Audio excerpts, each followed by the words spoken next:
So what am I going to say? Caitlin's a women's health physio. Yeah.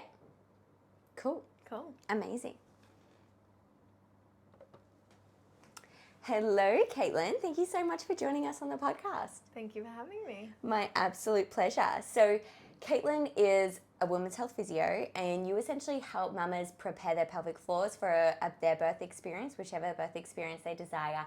And then you also help them with that recovery postnatally, which is super duper important no matter if you've had a elective cesarean or a vaginal birth experience. Absolutely. Amazing. So what I'm really keen to talk to you about today is how the pelvic floor actually affects your birth experience. So I think this topic is so new to a lot of mamas, and they're kind of like have probably heard that balancing their pelvic floor is super important. However, they don't really understand why. So I'd love to hear your perspective. Yeah, so I want to talk about a few things today, but we'll start with how it would impact someone's desire to have a natural birth. So working obviously Natural Birth Co and promoting natural birth, let's talk mostly about our understanding now from the research of how the pelvic floor can have an implication for birth and for the onset of labour. Mm-hmm. So really interestingly, we've had a few more recent studies where we've looked at the impact of the pelvic floor. So let's just think about the pelvic floor just to wrap our heads around it, because we're often very disconnected from the pelvic floor, and it helps to understand kind of the anatomy of it. If we think about the pelvis as a bowl, so imagine like a ramen bowl, quite a deep round bowl. And then if we think about the pelvic floor, it's this horseshoe shape around the ramen bowl. So only kind of one side of it is completely covered with connective tissue and muscle. And then at the front, it hooks onto the pubic symphysis, but in between, so if we think about a horseshoe, are all of the exit points for our internal organs. So we've got the bladder and urethra, the vagina and the rectum and anus. So they're kind of sitting almost like little hoses in the middle of this horseshoe bowl-shaped muscle and connective tissue and fascia. So if we think about the pelvic floor anatomy, when someone has a really tight overactive pelvic floor, or even if they just have genetically, they're predisposed to have a smaller, we call it a levator hiatus, so basically the area that this muscle covers, if we think about that space that is created in between, it can either be really, really tight, and then we have a smaller diameter of space where those hoses come out. Or if it is sitting at a longer length, if there's more space, if the bowl is deeper, then we have kind of more width, more diameter for those hoses to come down through. You just explained that so well. Especially like audio. I'm like, are you getting a visual? Yeah, I've got such a visual right now. Yeah, so if the pelvic floor is really, really tight and we've got baby's head trying to descend down, let's say baby's head down in the pelvis, and ideally, particularly in a first-time woman, we want in that last phase of her pregnancy, the baby's head to start to engage. So from the research, we've had a look at the impact of a tight pelvic floor and fetal head engagement. And the impact of whether someone can consciously relax the pelvic floor, contract the pelvic floor, and also how much it moves when they do a valsalva, which is kind of like a forced pushing breath. And for those who don't know, engagement is when baby's head enters the brim of the pelvis. So the head kind of locks and loads. Yeah. And we really want that for the initiation of the pressure on the cervix. Absolutely. The initiation of labour. So what they found from a few recent studies is that women who had a better ability to relax the pelvic floor, who had a greater levator hiatus, so that diameter of the pelvic floor was larger, and had a better ability to actually lengthen it with a valsalva, a pushing breath, their babes tended to be sitting at a more optimal engagement point, so the station of engagement. Interesting. And if we think about it from a logical perspective, if the muscle is really tight and it runs like it's wrapping this whole bowl, and if it's one side of it is the insertion and the other side is the origin, if it's tight, it creates a lift. So the bowl gets shallower. Yes. So if the bowl is shallower and it's creating this kind of restriction of connective tissue, preventing baby's head from descending down into that bony landmark of the pelvis. Yes. So we can kind of start to comprehend why that might be. If the pelvic floor is tight, that baby might be sort of limited to engage, and it might even obstruct the onset of labour. So from the initiation of labour standpoint, we want to understand how can we consciously relax the pelvic floor. And a lot of women are starting to understand in the birth world, you know, if women are coming to see me, they often know that there is such thing as an overactive and underactive pelvic floor. They might have heard that it could be underactive or overactive, but they don't necessarily know where they're at themselves.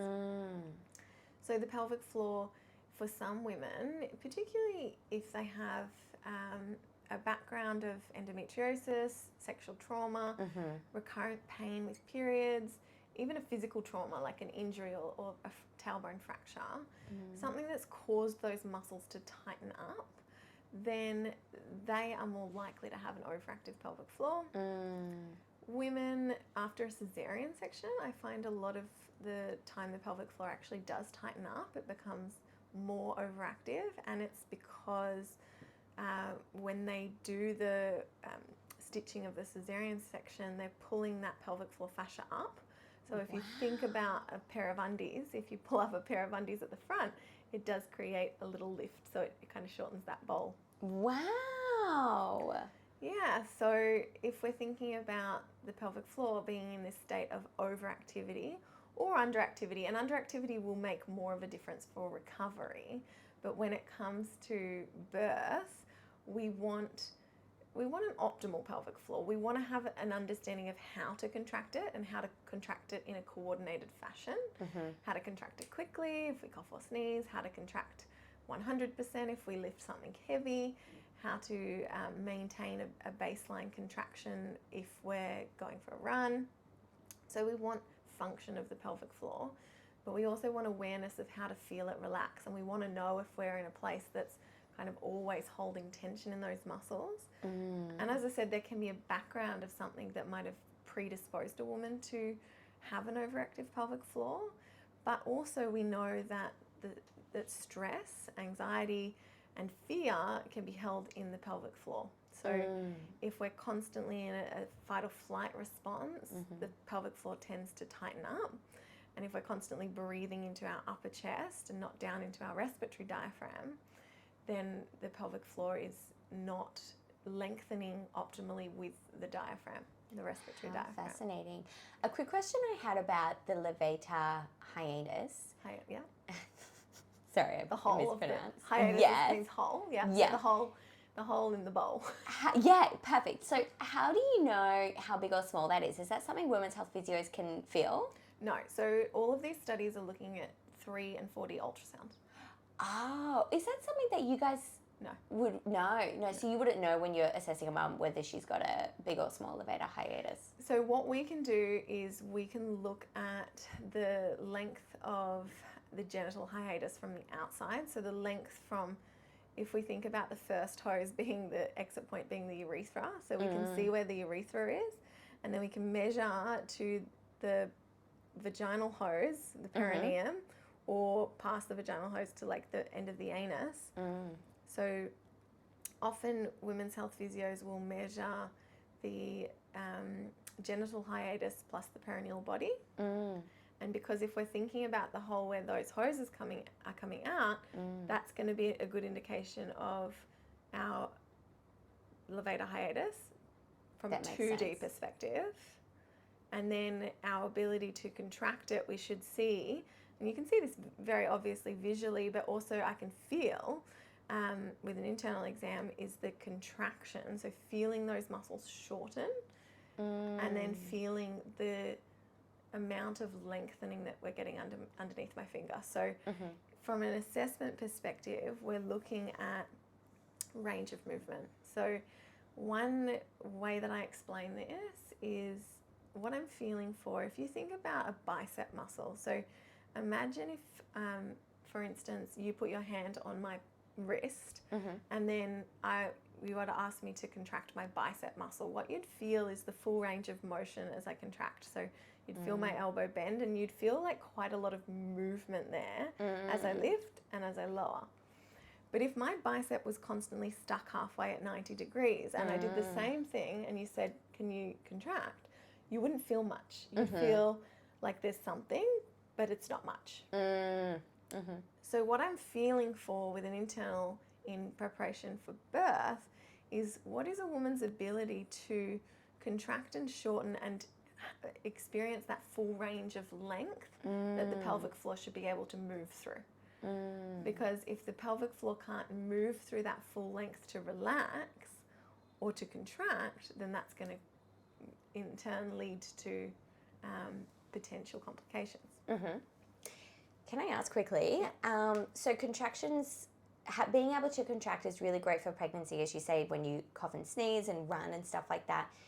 And it obviously being too contracted can be negative towards having a natural birth experience. Is there a risk, aside from pregnancy stuff, of your pelvic floor being too relaxed for birth? When it comes to birth, it's almost the opposite of what we want. So it's a hard question, but the very thing that we want for birth and what we see creates good outcomes is a really good ability to relax the pelvic floor and lengthen it, and to get more length in that hiatus, that hole, and more sort of length in the pelvic floor. And on the other side of birth, we almost want the opposite. We want the muscle to be able to shorten and contract. So for when it comes to labour, no, but when it comes to function, yes, because if we didn't have tone in that, resting tone in that muscle, then we'd be experiencing urinary incontinence.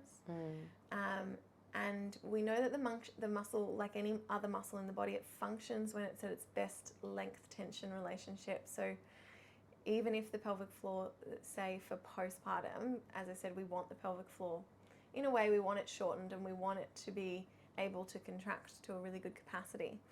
But if it was always held in that one spot, the muscle fatigues and then it actually doesn't function optimally. So if you imagine, if the pelvic floor is always switched on, it's kind of like if you imagine I gave you a 2 kilo dumbbell and I said, hold this above your head all day, and or just even hold it in your arm all day and contract your bicep, and then you've walked around the whole day and your arm's starting to become really fatigued, there's a lot of lactic acid, it's starting to tire, and then eventually you give up and you just put the weight down. If I then asked you to do something functionally like lift up a bag of groceries or shopping, it would be much, much harder. So if we are always holding a bit of tension in the pelvic floor, it's not going to function as optimally when we need it to. So as I said, ideally we find this place in the middle, which is optimal, which might look different for different people because everyone's anatomy is slightly different and everyone genetically does have a different size levator. We know that from the research, the different ethnicities will have a sort of different variation of pelvic floor and hiatus size more commonly.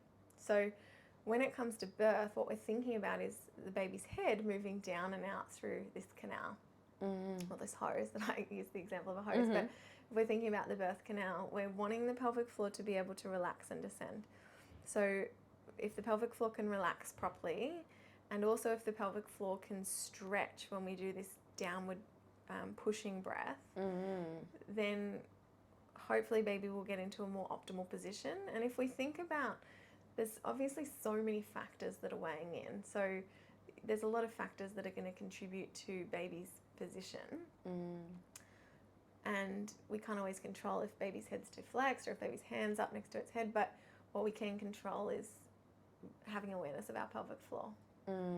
So if we can control that factor, hopefully we're going to optimize the ability for baby to get into a good position. And then once the birth's process starts, as you're moving through labour, when it comes to second stage, we have a body of research that's come out that says women who, and they assess this by, as I said, they did 2D and 3D ultrasound. And they did it in women that were getting induced because they were at the hospital and they were able to, before the induction, take these measurements.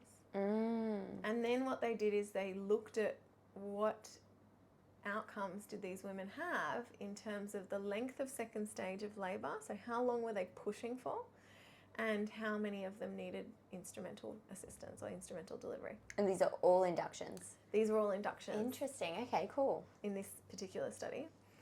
And what they found was that there was a strong negative correlation between women who were, so they found that women who had a tighter resting pelvic floor and women who were not able to lengthen, because what they found when they did these ultrasound is when they got women to do a pushing breath, a Valsalva, about a third of women were actually contracting the pelvic floor rather than relaxing it at that point. Interesting. And if we're contracting and we're lifting up that bowl, the muscles in that bowl, and baby's head is coming and we're trying to push down, it's like two opposing forces. And then they found a group of women that were able to kind of lengthen, and there was various degrees of ability to lengthen. So some women could lengthen a little bit and some women could lengthen a lot. And when they did the analysis, they found that the women who were co-contracting had much longer second stage of pushing and much higher rates of instrumental assistance. Wow. The women who were able to relax the pelvic floor the most had a shorter second stage. Wow. So that's in that Valsalva breath? Yeah, so when I'm doing an assessment, as I said, first of all, we're feeling for the ability for the pelvic floor to have that good range of movement and work out from a really thorough subjective history what that woman's predisposed history of pelvic floor stuff would be, and then work out where she's at on that spectrum and train her using a lot of biofeedback techniques to improve her awareness of when it's contracted and when it's relaxed. And one of my favorite exercises for this is actually using a Pilates ball. And you can use a fit ball as well, but the Pilates balls, when you kneel on them, if you get it in the right place on your heels, the heels push the air when it's not fully inflated up, and they really push up against the vulva and the perineum. And that creates this epic kind of feedback to the mama's brain of what's happening right on the vulva and the perineum when she does different breath techniques and when she does the contract and relax. And then with that feedback of the Pilates balls, she can do a contraction, she can do a relaxation, and she can feel what's happening. Isn't that amazing? So you can feel when you are physically lowering and relaxing your pelvic floor, that kind of shows through your perineum as well. It's not all internal, like your perineum actually does lower. Yeah, so if you, even if we sit on the chair right now, and if you're at home and you're listening, just sit on a chair. If you are at home and have a towel, you can actually even roll up a towel and put it in between your legs and have that to be sitting on it. Yeah. And then if you just focus on closing the eyes down so that you've got all of your awareness on that perineal space and that vulva, and then contract your pelvic floor and then let it go, and just see if you can feel, and you can even place your hand there, feel the lift and feel the release. Feel it lift, feel the release. I think I can feel that. Yeah, I mean, it's hard on these cushions because they're soft. What we want is something that gives a lot of feedback. And for us, if we were practicing and we weren't pregnant, I would say you can just use your finger, insert your finger vaginally and feel what happens. You'll feel a lift and you'll feel a lower. Pregnant women, they don't have the luxury of that because usually they can't reach. By this stage. So that's why we use things like the Pilates ball, the fit ball, or something that's going to provide that responsive feedback. Yes. And then we can start to train that pushing breath. So as I said, and from assessment, I'd say that statistically I find about a third of women who co-contract, who are actually tensing when they should ideally be relaxing. A third of women who are getting a really good lengthening of the perineum with that pushing breath, and a third who kind of, it's not a very effective pushing breath. And what about the other third? That's 3. Sorry, I thought you said 2. Sorry, a third are getting a good lengthening, and then a third are not having an effective. A third are getting a good lengthening, a third aren't changing, it's just staying still, okay. and a third are actually tensing when we want it to be relaxing. And can I double check, these women that are tensing with this breath, they're not under that impression that they're intensing. They feel like they're pushing, like as if they're even going to do a number 2, which you shouldn't obviously push doing a number 2, but they feel like that's what they're doing. That's what they're aiming to do, and that's what their brain thinks they're doing, and that's what they feel like they're doing, and they are doing that from the diaphragm perspective. Yeah. But that's not what's happening with the pelvic floor. Fascinating. And it's actually quite common. It's called dysenergic defecation, and it's quite a common cause of constipation, and we know from that body of research that there is quite a few women who, when they go to empty their bowels and they try and relax the pelvic floor, that they're actually contracting it. So, you know, it's retraining that response. But ideally, I think in an ideal world, we do go through this. Usually in the 3rd trimester, when I see a client, we'll go through perineal massage and we'll do an assessment of her ability to push, and even just give a few ways to practice a few different types of pushing breaths. And ideally, in the birth space, if she is labouring nicely on her own, if she's in that reptilian brain and she's not, she's listening to her intuition, her body is guiding her, and she's naturally doing, you know, a really beautiful roaring low tone sound breath, which is effectively, you know, pushing the diaphragm down, the uterus is contracting, she's got the fetal ejection reflex, and everything's contracting and moving down. And that is like the ideal case. But there are some circumstances where, you know, baby's heart rate might start dropping, and then the midwives start to encourage more of an active pushing style, and it's knowing that women can do that effectively, because some women have never been constipated, and some women have no idea how to actually effectively push. And when we do these exams, I can see that some people do have a really good understanding of how to actually effectively push using the diaphragm, and other people don't. And I don't know if, from your experience as a midwife, whether you see that as well in the birth room when there is ever coached pushing. That they don't know how? It's a lot of the time mamas are coached with an epidural, so that's like a whole other ball game of difficulty in finding that pelvic floor and figuring out how to contract it. But even, I would guarantee that, but it's really hard because when we're coaching to push, which as a disclaimer, I don't do, but it does get done a lot, mamas are often on their back with the knees wide and rounding their spine, which is the exact opposite shape we want the pelvis to be in to create space in the outlet so that babe can move out of that final plane of the pelvis. So it'd be hard for me to be able to recognize if it's because of that co-contraction or if it's because, you know, everything's pushing down except we're closing the gate at the bottom of the pelvis, not giving babes big old noggin enough space to get through. Yeah. So it's a bit tricky. And I dare say that, like birth, it is complicated, and it's not a straight, like one, it's not, I think pelvic floor physios can be very sort of narrowed in on thinking that the pelvic floor is just the only thing that's affecting it, when there's so many things that could be affecting baby's ease of moving down through that pelvis. And it could even be, you know, the fact that baby's head is not, it's like looking up or deflexed, or it's like to the side, or their hands there. There's just a million other things that could be contributing to a longer second stage. So I don't think that's the only reason.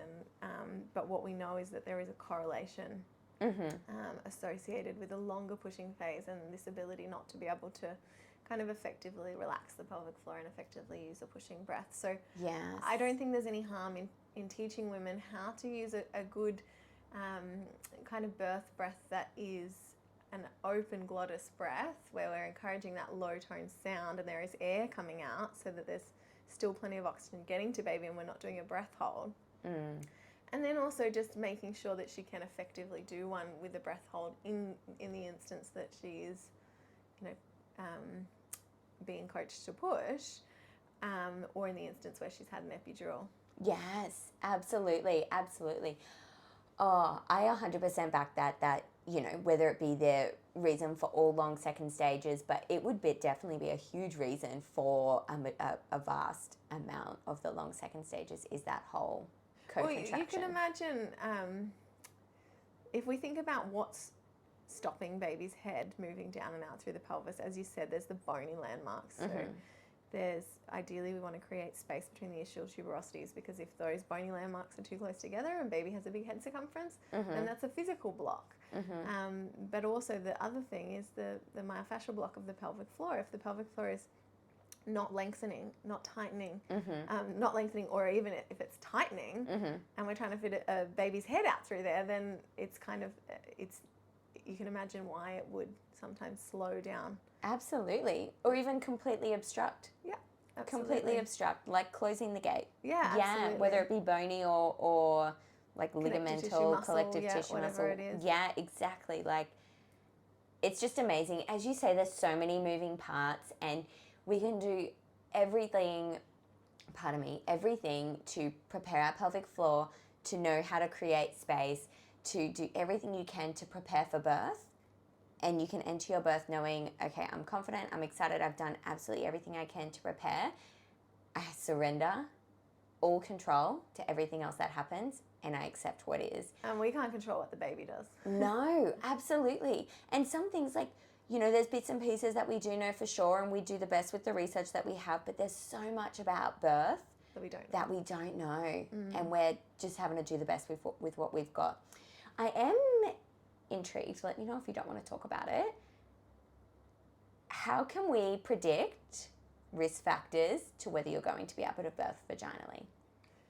Yeah, so it's similar. As I said, from the research, they're looking a lot more at 3D and 4D and even 2D ultrasound scans, where if you imagine if a woman is under obstetric care and they're doing regular ultrasounds and they've got the ultrasound machine there, and they could assess an estimate for head circumference and for fetal weight, and they could assess what, like, either with just that length measurement of GH plus VB, which is that perineal body and the genital hiatus, or with actually an ultrasound scan, that levator hiatus, and if they're, like, if genetically, for instance, Asian women tend to have a smaller hiatus.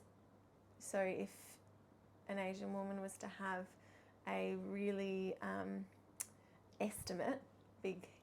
baby with a really big head circumference, then her risk would be higher of obstructed labour or of potentially a levator avulsion, which is where the pelvic floor partially tears.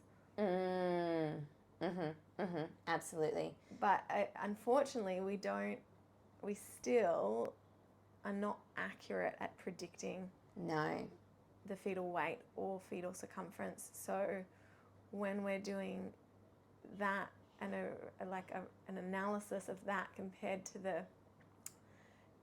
pelvic floor's ability to stretch and the pelvic floor, like the area of the pelvic floor, we're making guesses upon guesses.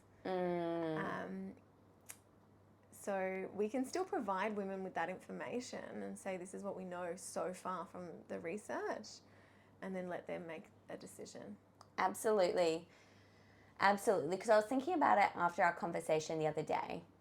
Say if a mum is going for a VBAC or contemplating going for a VBAC, there are times where she is just dead set, I just absolutely do not want to go through another, labour for X amount of hours and end in an emergency cesarean section. They would just much rather an elective Caesar than for that.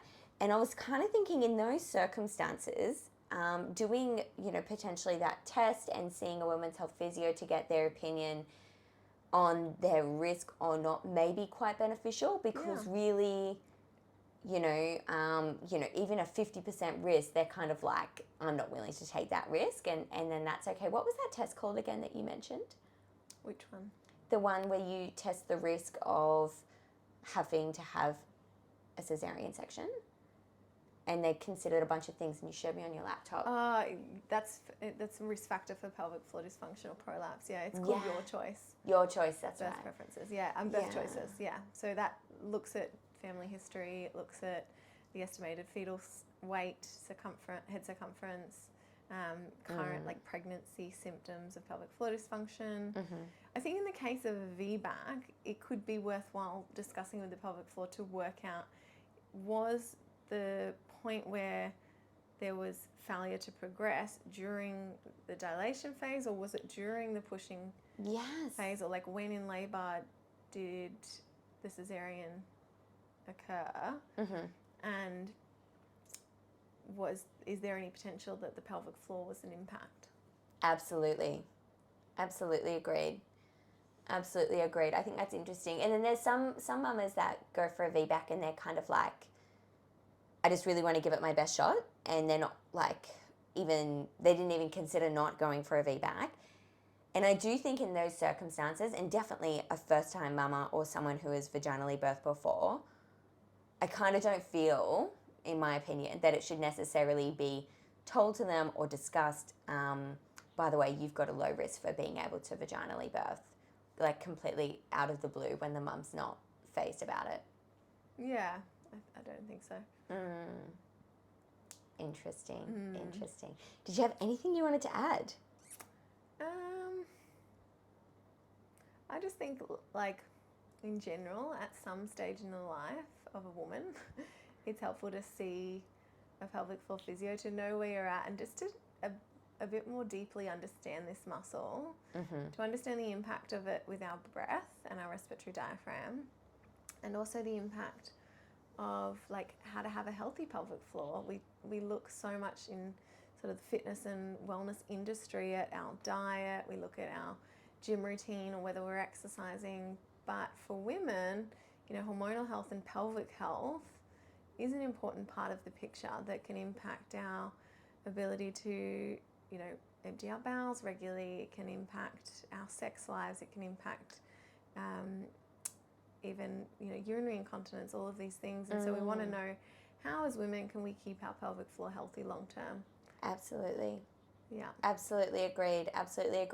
And something that I realized as well through you is that quite often it's like, maybe 1 or 2 appointments and you just give them really solid exercises, and it's kind of a matter of that, especially if it's a more basic like scenario. Absolutely, yeah. If it's more just, there's no complications, there's no, birth injury, then it could be a matter of just 1 or 2, or even, 1 or 2 consults, and just teaching the exercises, and then thinking about how can you implement them into your fitness or wellness routine long term. So could you integrate them with 2 exercises that you always tend to do in the gym or at a yoga class or a Pilates class, so that just long term, all the way up until you hit menopause and beyond, you are integrating some form of pelvic health exercise into your routine? And can you have an awareness of how your breath is constantly affecting your pelvic floor? Absolutely. What's your pelvic health routine for you?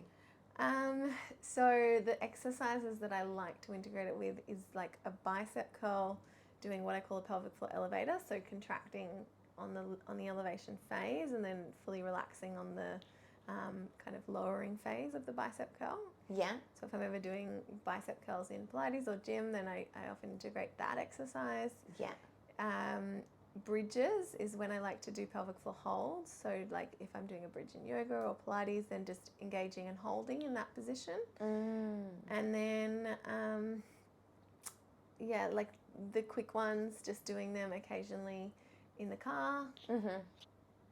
Or usually, it's easy in my profession because I'm constantly teaching other women to do it. So I'm just doing it when I'm doing it at the same time as them. But I think the biggest thing is just I'm really, really conscious of how my breath throughout the day can impact my pelvic floor health. Absolutely. Yeah, 100%, 100%. Yeah. So amazing. Thank you so much for jumping on our potty, Caitlin. No worries. Thanks for having me. Such a pleasure. So good. So good. Well done. Thank you. Amazing, amazing, amazing. Fuck, we have such interesting jobs, Caitlin. Oh my God, how don't we? lucky are we? It is just, So that is interesting. so fascinating. That is so fascinating. And you always use really great metaphors for explaining in a way that mamas will understand. The metaphors are just a killer. Thank you. Yeah, I love a good metaphor. Me too. But yeah, it's just like, yeah. Thanks. I think